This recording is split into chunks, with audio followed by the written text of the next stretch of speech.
Hey there everybody, this is Deegan from Deegan Network, and welcome to a new addition to Deegan Network, Monopoly Tycoon. I decided to do this Let's Play slash, it's more of a strategy guide really, primarily because I know I really enjoyed this game as a kid, and it's very nostalgic to me, but at the same time I like to celebrate my 500 views, and thank you everybody for viewing my videos, but let's get into Monopoly Tycoon already. Alright, unfortunately the music is not working on Windows 7, so I'm going to have to improvise, and I actually have the soundtrack on my computer, so I'll be playing those in the appropriate years. Let's just go ahead and go through the settings here. You can actually pick, I did not know this until now, but you can actually pick the board that you want.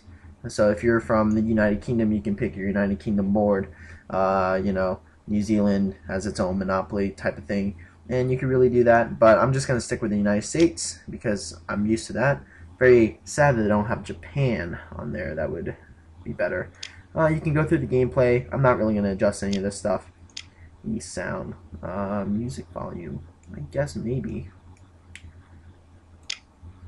Oh, that's really loud. All right, let's do that. There we go. Sound graphics.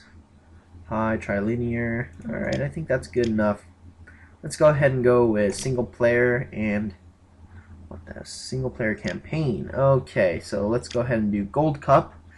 And I've beaten this game before when I was a kid, so I don't really need to do any bronze or silver. Let's go ahead and do the first scenario, and I will be explaining the mechanics of the game. So this is like an introduction episode. So, the scenario description: you must make 100 sales of any commodity in order to complete this level. You will need to build businesses in order to make sales, so pick a block and get started. To see how many sales you have made in the total, check Sales in the player comparison panel. Okay, so now we have our characters.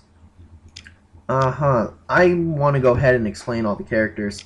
Just my take on them. For me, I like to create a story out of the different characters that are available in the game, and we'll start with the race car. Obviously, you know, the tokens that you use in the board game, they made a character out of it, but they didn't rename them. So my take on race car is an Italian guy, and he's gay. And yeah, now when you read the profile here, it says he has a preference for the expensive end of town and not too worried about going in the red, meaning he is not afraid to spend money. He likes more prestigious blocks in Monopoly Tycoon, and the 24-hour warning, meaning if you end up in the red and then the day is over, the next time around your cash symbol will be blinking in red, and then afterwards, if you go another day of that, you can't go back positive, then you are out of the game. You are declared bankrupt. Wheelbarrow. I find Wheelbarrow to be one of the most annoying NPCs around. He's really annoying.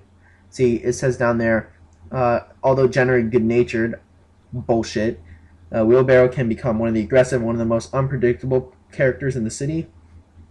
He's Belgian. Fuck. That's my take on Wheelbarrow. Well, I think he's French, but he's kind of annoying. Dog. Dog can be unpredictable as well, but she doesn't talk. I think she's like mute, and her little terrier does the talking. I actually like Dog, but as a character, I just don't really care. For Cannon is really awesome. He's a military dude, and he's extremely homophobic. Yep. He's willing to invest into cheaper blocks, meaning he likes low quality blocks. And let's see here. Upcoming success story in the future. More than most, he finds himself pulled towards the more populated areas of the city. So this is someone that you really need to watch out for. Cannon, I find to be really annoying. He can either be at the very bottom or he will be at the very top. Top Hat, he's kind of like a mystery man. He's a metrosexual magician and building an empire in the cheaper districts, and he usually moves quickly, if sometimes erratically, spreading confusion in his wake. He is the one to watch if you enjoy a roller coaster ride. Yeah, or he's just going to spread like the plague, and he's really annoying as well. Horse is someone that you should watch out for. She could either be completely in debt, or she could be completely on top. Horse is really cool though. She looks like a cowgirl Tomb Raider type of thing. Okay, she's a country girl, blah blah blah. She can rush decisions at times and panic when things gets tight. I love tight. She tends towards blocks of average value and attracted to blocks that are home to the city's citizens. So she's actually a smart player, so be careful. Iron, she's probably the worst NPC in the game. She rarely wins, in my opinion, but she's so slow. However, she's very methodical and one of the most cunning players in Monopoly Tycoon. And she could, when she does win, it's a miracle. It's a complete fucking miracle. Just be careful on empire value, or empire value, I believe. Parts. Or, scenario. Sorry about that. I have Roller Coaster Tycoon in my head. I love Tycoon games. They're so fun. Battleship, he's the gay Navy dude. He's a Navy captain. Retired. And, he will consider his position carefully before making his move. When you get to know him, he is rather a nice chap who is fond of his pipe. His pipe. Yeah. Masturbateur. Okay. And finally, I think we have one more. Yeah, Thimble. So we'll go to Shoe. This guy, I think I don't know, he looks like a Holocaust survivor. And I don't mean that in an offensive way, but he's just a funny guy to look at. I mean, look at him. He's hilarious. I have no other way to describe him.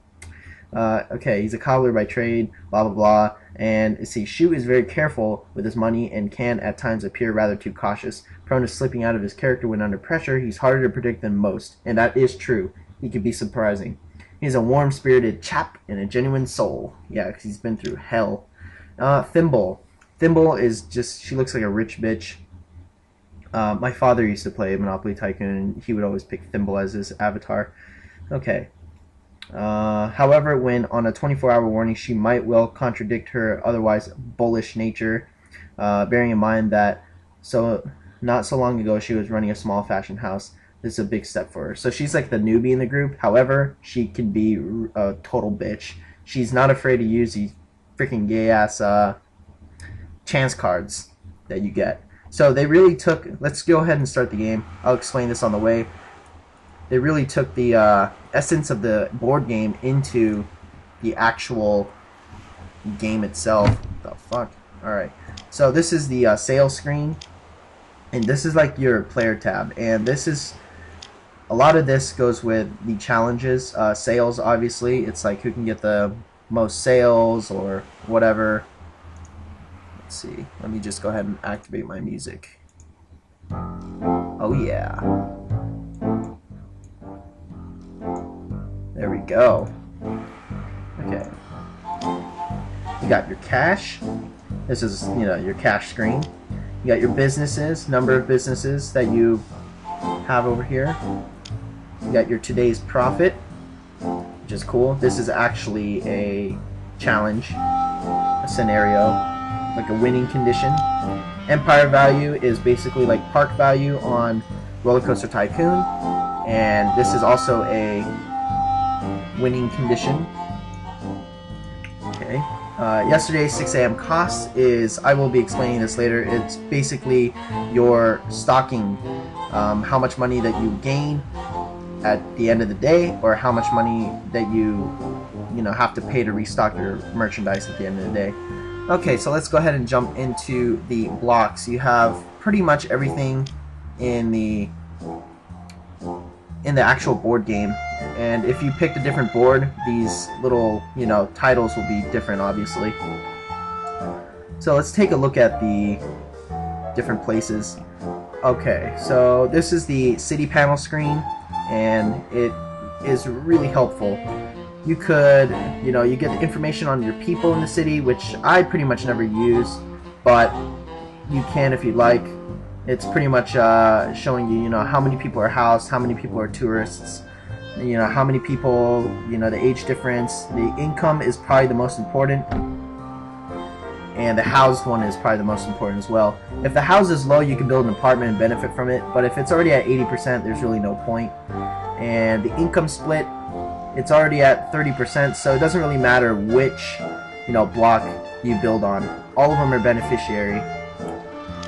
And my finances, this is your finance screen, don't care. Locate my business, don't care. And this is probably one of the most important aspects of the screen. You can pick a block to pull. I will go to Baltic, dark purple, and there's an apartment. You can only do this on the apartment screen, or if there's an apartment there. Okay, so there are 17 people living here, and you want clothes, you want movies, and bread. Okay, so let's keep that in mind. Also, when you do the block prestige, this is basically the different values.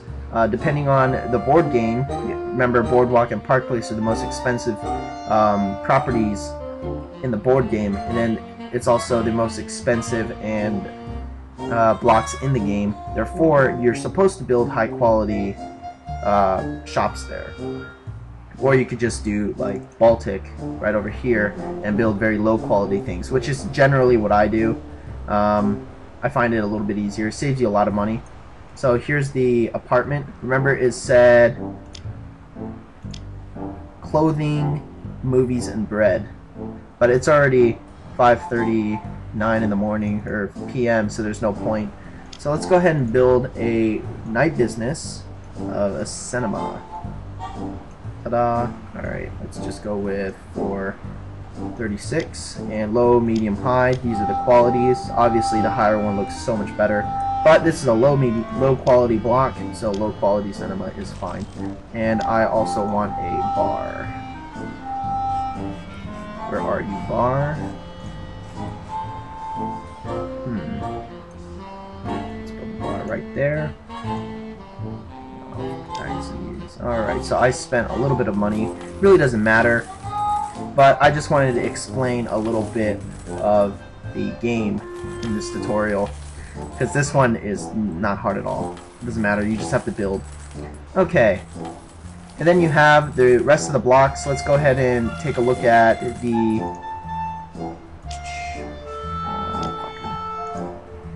different blocks here. So you have your utilities.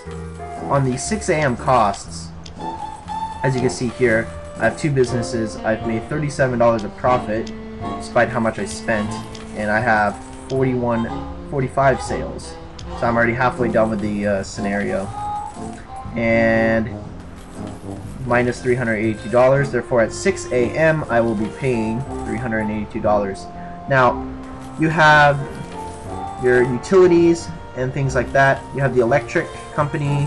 You have telecoms over here, and you also have gas work over here, and you have waterworks.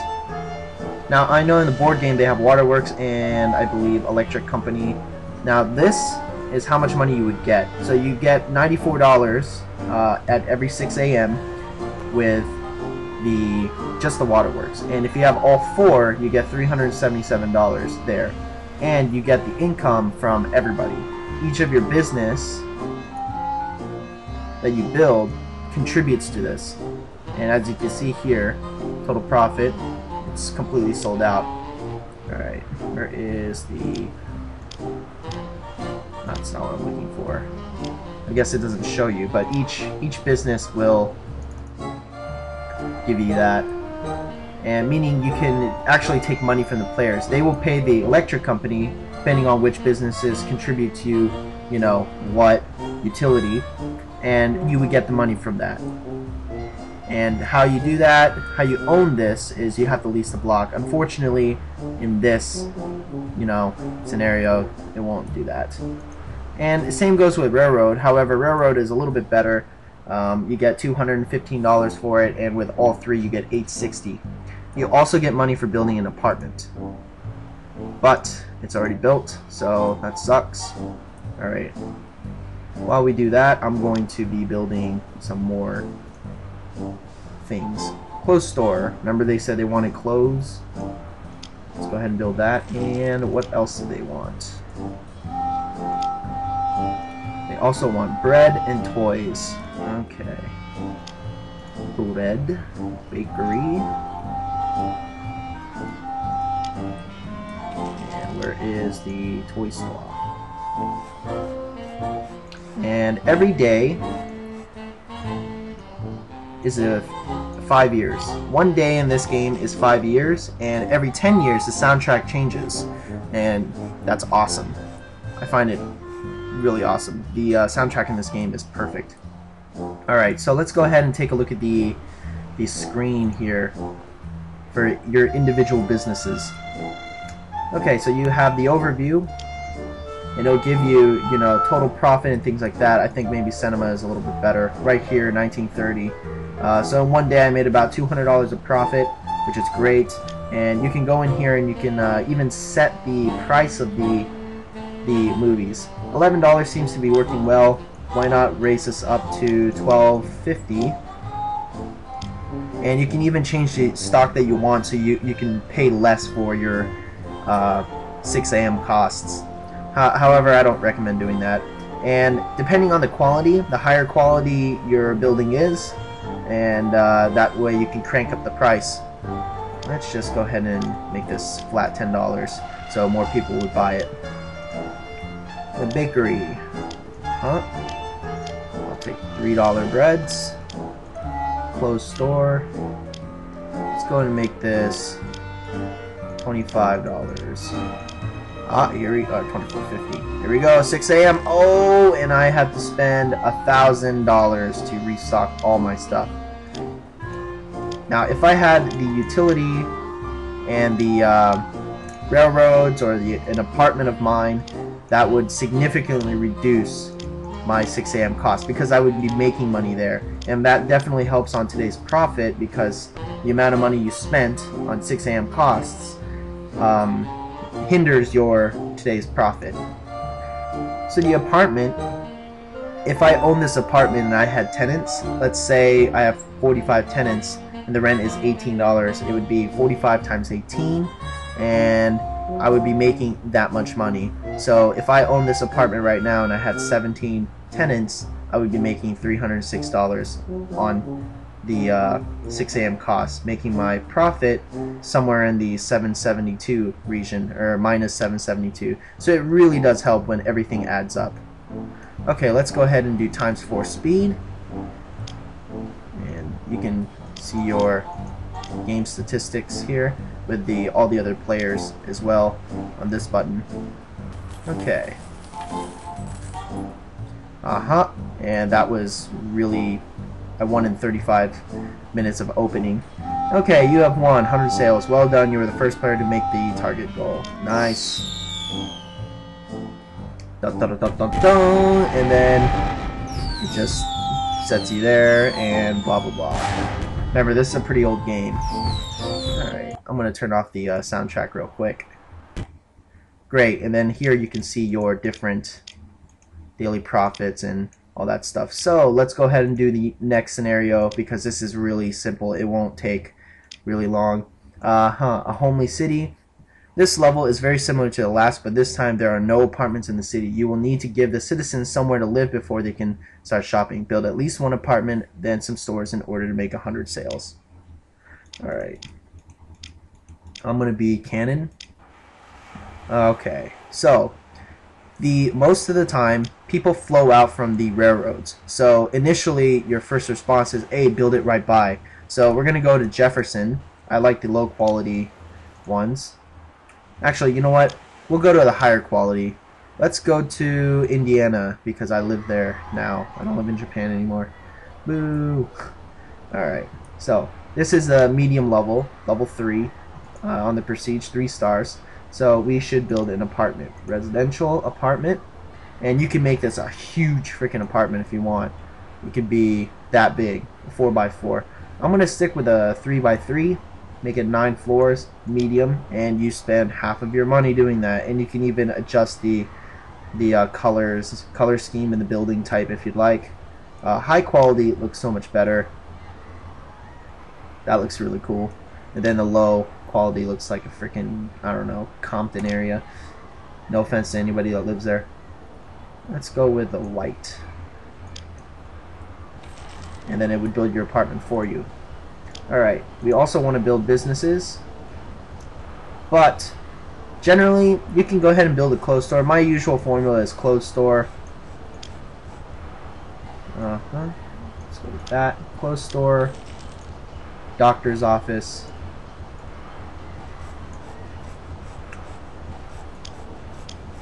And let's see here.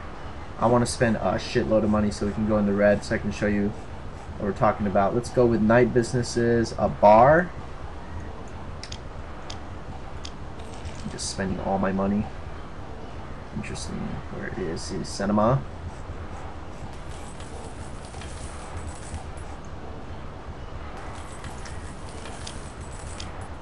Aha, we are in the red. Your bank balance has gone to the red. Be careful not to spend too much. If you're in the red by midnight of end of the sale day, this will be blinking here. You have one full day to get out of it, and if it's already blinking and by midnight it's still blinking, you are removed from the game and you will automatically lose. So be careful. The maximum debt you can have is $10,000. Okay, so we have full tenants. Let's make the rent $25. Testing this out. I never build in the medium or high area. I always stick with the low property areas. So movies, let's stick with $15 movies. And let's see here. Bar, let's move this up. $12 drinks. $8.50 drinks. That's really expensive. And clothing, this is a medium area. So let's go $16.50. Doctor's office. We're not in Canada, so I want a $20 doctor's office. Ta-da! Okay, now we're going to speed this up. So, I wonder what they want in the neighborhood here. Performance, so they want theater, they want furnishings, dairy. As you can see, they don't really want movies, so I really fucked up there. So let's go ahead and go with the theater. Shit. Fuck. Where are you? Theatre. Performance. Definitely a performer, I'll give you that one. Alright, medium. That is a lot of money. You are in the red. Suck my balls. Can hurry up. Alright, let's take a look at this. We want $29. Huh, that's so expensive. Let's go with $22 performances. The theatre. Okay, you're in the red. If at this time tomorrow you are not in the black, you will be ejected from the game. So I have to make money. But we have 61 sales, so I think we'll be okay. I like the lower quality area more. And let's see, you can sell your buildings for a fraction of the price. You can refurbish it to different you know, businesses, or you can demolish the entire building and it will cost you money, so never demolish the building. Alright, once you own blocks, you can actually buy out your opponent's businesses or the city's businesses and stuff like that. Alright, so like I said, with the today's profit I had to pay $989, so that sucks. But my cinema or my apartment really helped because I've made $1,000. So I would actually have to pay $2,000 to restock everything. Let's just hurry up and open. Nice. And I'm going to... Totally forgot about this. The music. I love the music. And you got your block overview, land rent. You collect that much money on a daily basis. You got your profits from the entire block. Efficiency of business. Nobody wants to buy anything from the clothes store. Therefore, you need to lower the price. Okay, let's see. Doctor's office. It's like nobody wants to buy shit. I think everything is a little too expensive. That sucks. Like, pricing was off.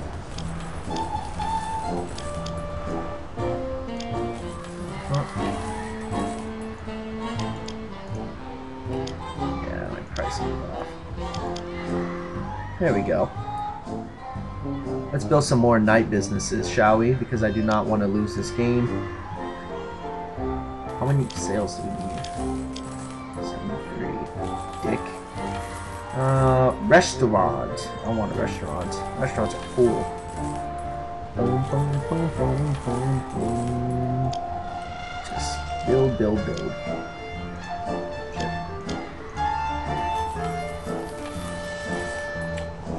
I would like to build some more things. Where's that dairy store?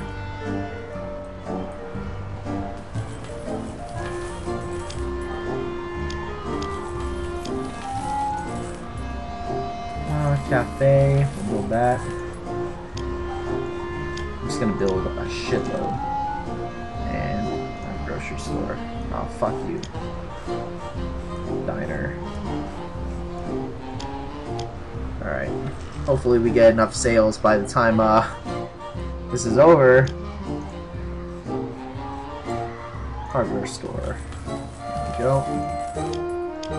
Great.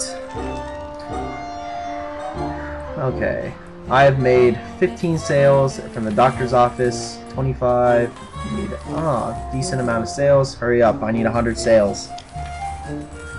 Yay, well done, you were the first player to make the target number of sales. Good. Boom! Winning! That wasn't a very good winning situation. I was completely into debt. But I just wanted to explain all the different mechanics of the game in this one. You know, the first two scenarios are completely easy. They're very straightforward, and there's no way you can lose. Boom, boom, boom. Look at that, the sales. Alright, I think I explained that pretty well. So, this is the third scenario. We'll be doing this on the next episode, but I just wanted to read some of the description. This is where that game actually begins. The first two were just tutorials, and this is technically like your first competitive real scenario.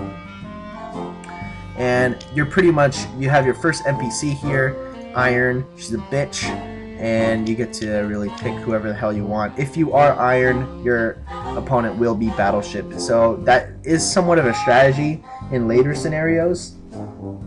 If there's someone that you do not want to fight against because you know their NPC's personality and habits, then why not be that character so they don't get to use it? You won't be forcing them. But it doesn't really matter. Anyways, thank you for watching, and this is Degan from Degan Network, and if you have any questions or comments, please put that in the comment section below, and I will definitely get back to you.